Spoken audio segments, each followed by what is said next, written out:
Ακούτε το πρόγραμμα που με μεγάλη αγάπη σας παρουσιάζουν και σήμερα τα παιδιά της νεολαίας του Ιερού Ναού του Αγίου Γεωργίου από το Θόρμβουρι. Ένα πρόγραμμα γεμάτο με την αγάπη του Χριστού. Ένα πρόγραμμα γεμάτο ελπίδα, γεμάτο χαρά, γεμάτο πίστη. Ένα νεανικό ορθόδοξο χριστιανικό πρόγραμμα. Τα προγράμματά μας ακούγονται σε αυτό το σταθμό 3XY Radio Ελλάς κάθε Κυριακή πρωί από 11:30 ως 12 το μεσημέρι. Μείνετε μαζί μας αγαπητοί μας αδελφοί το επόμενο ημίωρο και ευχόμαστε και προσευχόμαστε το πρόγραμμά μας να φέρει και στη δική στην καρδιά τη χαρά που δίνει ο Χριστός.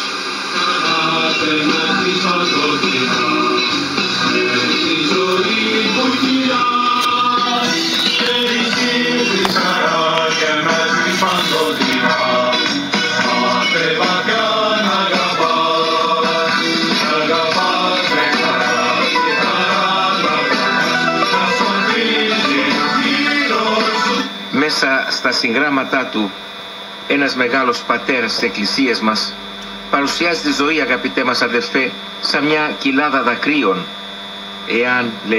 Εάν στύψεις τον κόσμο σαν ένα σφουγγάρι, θα στάξουν άφθονα δάκρυα, δάκρυα πόνου, δάκρυα απελπισίας, δάκρυα στεναγμών. Το πρώτο δάκρυ έπεσε μέσα στον παράδεισο όταν οι πρωτόπλαστοι πρόδωσαν την αγάπη του Θεού. Το δάκρυ όμως ξαναφέρει πίσω τον άνθρωπο στο παράδεισο. Ο Θεός βλέπει το κάθε δάκρυ που πέφτει από τα μάτια μας. Αισθάνεται ο Θεός το κάθε πόνο που βγαίνει από τα στήθη μας, γιατί πονά μαζί μας ο Θεός. Ό,τι και να είμαστε, σε οποιοδήποτε σκαλοπάτι και αν βρισκόμαστε, δεν πάβουμε ποτέ να είμαστε τα δικά του τα παιδιά. Για τη δική μας αγάπη ο Θεός έγινε άνθρωπος και πόνεσε σαν άνθρωπος. Για τη δική μας αγάπη γεύτηκε την αγωνία του Σταυρού. Ο ίδιος συγγραφέας, τονίζοντας την αγάπη του Θεού προς τον κάθε πονεμένο, γράφει: όπως ο μαγνήτης τραβά κοντά του το σίδερο, έτσι και ο πόνος φέρνει το Θεό κοντά στο κάθε άνθρωπο που πονά. Μέσα στα Άγια Λόγια του Ευαγγελίου της Κυριακής, ο Χριστός λέει σε κάποια πονεμένη γυναίκα: μη κλαίει. Το ίδιο ακριβώς λέει και σε κάθε καρδιά που βρίσκεται μέσα στο καμίνι του πόνου. Έρχεται ο Κύριος στην πόλη της Ναΐν. Κόσμος πολύς τον ακολουθεί. Τα Άγια του Λόγια κάνουν κάθε καρδιά να χτυπά από χαρά. Η Άγια παρουσία του δίνει τόση δύναμη, τόση ανακούφιση στους ανθρώπους που βαδίζουν μαζί του. Λίγο πριν πει στην πόλη, η χαρούμενη εκείνη συνοδεία του Κυρίου συναντά μια άλλη, μια θλιμμένη συνοδεία. Στα πρόσωπα των ανθρώπων εκείνων ήταν χαραγμένος ο πόνος και η λύπη.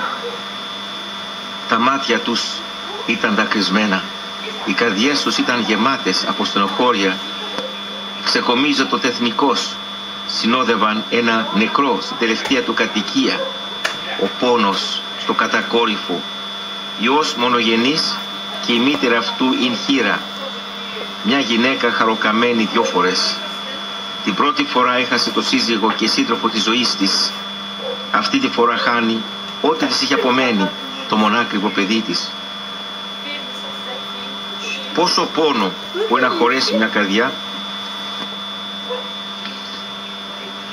πόσο βάρος μπορεί να χωρέσει μια ψυχή. Συναντιόνται οι 2 συνοδείες έξω από την πόλη. Η συνοδεία της ζωής με τον αρχηγό της ζωής, τον Χριστό, και η συνοδεία του θανάτου μαζί με τον νεκρό που κυδεύουν. Ιδών αυτήν ο Κύριος εσπλαχνίστη από αυτής. Τι μεγάλο νόημα κρύβουν τα λόγια τούτα. Τόσο πολύ αγαπά ο Θεός τον πονεμένον άνθρωπο. Πηγαίνει κοντά της και της λέει: μη κλαίει. Σταμάτησε το κλάμα, γιατί εγώ που είμαι η οδός, η αλήθεια και η ζωή, είμαι κοντά σου. Μη κλαίει, απευθύνεται ο Χριστός και στον κάθε άνθρωπο που περνά το πέλαγος της λήψης, στον κάθε άνθρωπο που έχει μια καρδιά γεμάτη από παράπονο και 2 μάτια γεμάτα από δάκρυα. Εγώ πονάω μαζί σου, εγώ θα σου απαλύνω τη στενοχώρια, εγώ θα σου δώσω ελπίδα και παρηγοριά. Προχωρά και σταματά την νεκρική πορεία. ύψατο της ορού. Τα Άγια κοινά χέρια που έπλασαν τον άνθρωπο αγγίζουν τον νεκρό και του δίνουν ζωή, γιατί ο Χριστός είναι η Ανάσταση και η ζωή του κάθε ανθρώπου. Ανασταίνει τον νέο εκείνο για να παρηγορήσει τη θλιμμένη εκείνη μάνα, αλλά και για να τραβήξει το παραπέτασμα του θανάτου και να μας δείξει πως ο θάνατος δεν είναι το τέλος, αλλά η αρχή. Νεανείς και σύ λέγω εγέρθητη, ακούνται τα λόγια του Κυρίου. Κάποτε το νοτιότερο ακροτήρι της Αφρικής λεγόταν το ακροτήρι του τρόμου, γιατί οι άνθρωποι πίστευαν πως εκεί τέλειωνε η γη και όποιος το περνούσε χανόταν στην Άβυσσο. Κάποια μέρα όμως ο τολμηρός θαλασσοπόρος Βάσκο ντε Γκάμα πέρασε το καράβι του, διέσχισε τον Ειδικό ωκεανό και έφτασε στη χώρα του πλούτου, τις Ινδίες. Από τότε το ακροτήρι του τρόμου ονομάστηκε το ακροτήρι της καλής ελπίδας. Πριν να έρθει ο Χριστός, ο θάνατος ήταν για τους ανθρώπους το ακροτήρι του τρόμου. Ο Χριστός όμως νίκησε το θάνατο και τον έκανε το ακροτήριο της καλής ελπίδας της αιωνίου ζωής. Και ανακάθισε ο νεκρός και έδωκεν αυτό τη μητρή αυτού. Πήρε από το χέρι το αναστημένο παιδί και της το έδωσε για δεύτερη φορά.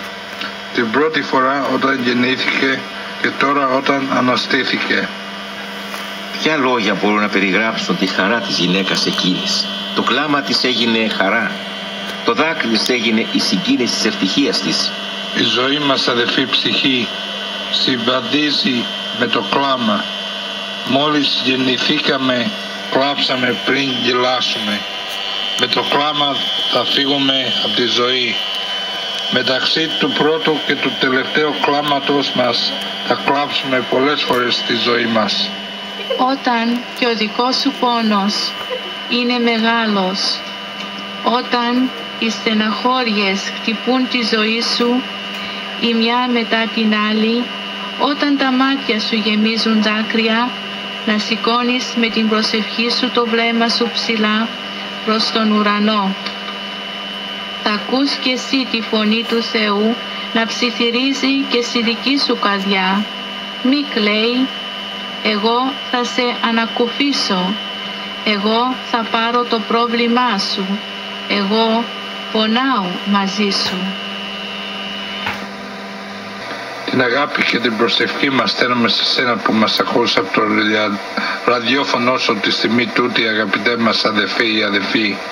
Οποιοσδήποτε ή οποιαδήποτε και αν είσαι, οπουδήποτε και αν βρίσκεσαι, την αγάπη μας στέλνουμε σε σένα που βρίσκεσαι μέσα στη μοναξιά σου. Την αγάπη μας στέλνουμε και σε σένα που σηκώνεις το σταυρό των οικογενειακών δραμάτων. Την αγάπη μας στέλνουμε και σε σένα που βρίσκεσαι στο κρεβάτι του πόνου, στο σπίτι σου ή σε κάποιο νοσοκομείο. Την αγάπη μας στέλνουμε και σε σένα που γεμίζουν τα μάτια σου με δάκρυα και η καρδιά σου με παράπονο. Την αγάπη μας στέλνουμε και σε σένα που έχασες κάποιο αγαπητό σου πρόσωπο και βρίσκεσαι τώρα στο πέλαγος του πόνου. Την αγάπη μας στέλνουμε και σε σένα, αγαπητέ μας αδελφέ ή αδελφή, που σηκώνεις το βαρύ σταυρό της φυλακής. Στον καθένα από εσάς ευχόμαστε ο καλός Θεός να δίνει δύναμη, κουράγιο και παρηγοριά. Την αγάπη και την προσευχή μας στέλνουμε και σε σένα αδελφή ψυχή, σε σένα που παρασύρθηκες, σε σένα που έφυγες μακριά από το Χριστό, σε σένα που πιάστηκες στα δίχτυα της αμαρτίας και σε σένα που πιάστηκες στα δίχτυα των ναρκωτικών, σε σένα που νιώθεις σκοτάδια στην καρδιά σου. Μην απελπίζεσαι, γιατί ο Θεός σε αγαπά. Ο Θεός θα γίνει ο μεγάλος σου βοηθός στον δρόμο της επιστροφής, γιατί ό,τι και να είσαι δεν πάβεις ποτέ μα ποτέ να είσαι το παιδί του Θεού και εμείς σε αγαπούμε.